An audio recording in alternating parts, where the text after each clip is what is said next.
But explain, he was your former tutor. He was my professor at art school, and really the guy who kind of kept me. I'm an art school fuck up and dropout, but he's the guy who kept me there as long as he did. The band. While you formed the band. Yeah, I made it to senior year. I was the last one to leave school, but Jim is the professor who really opened my eyes to possibility.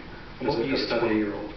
I was studying art, drawing and painting, and photography, with a minor in English literature, believe it or not.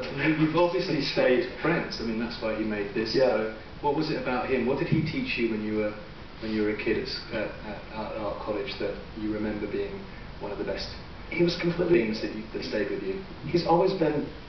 He's an amazing teacher because he can find good in anything. The crappiest thing that someone would make, he would find something positive to say about it. And where a lot of teachers, at least at the time when I was growing up, seemed very locked into a certain way of doing things, Jim's approach was that the sky was the limit. You could do whatever you wanted as long as you were following your heart. And if you failed, then you failed, and you would move on and pick up. And it's a great philosophy. Yeah. And I think he's carried that through his own work. He's a painter as well as a filmmaker. He's been making these mostly feature films for the past 40 years. It really reminds me of something that Larry Clark or Ryan McGinley would make. Does he always work with the nude? Does he always... Always nude.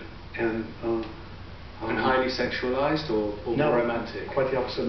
Very, very romantic. A lot of what happened here is that Jim developed a way of what he calls rephotography, where he would project... rephotography? Yeah. He would project onto a wall, and then he would take a camera and zoom in on the parts that he liked. And so he's doing that here, but he's also including the DVD video and the invalid, move. Yeah, you can't do that. It's kind of wild. His films are owned by... What about the words that were flashing up? They weren't lyrics, right? No. I think he really interpreted the song as his own piece, and so he presented it to me like that, and I said, it's absolutely beautiful, and I love it. And that was that. Great.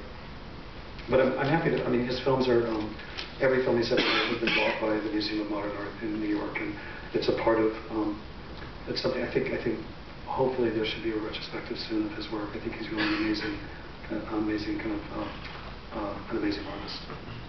Great, well hopefully they'll include this, and then one of your curated pieces can also be in the Museum of Modern Art. That would be great. Crossing over art and commerce, the Flashpoint. So this is a very different film that we're going to show again, but by a very established art figure, Sophie Calle. So this is Walk It Back. We'll talk about it when we see it.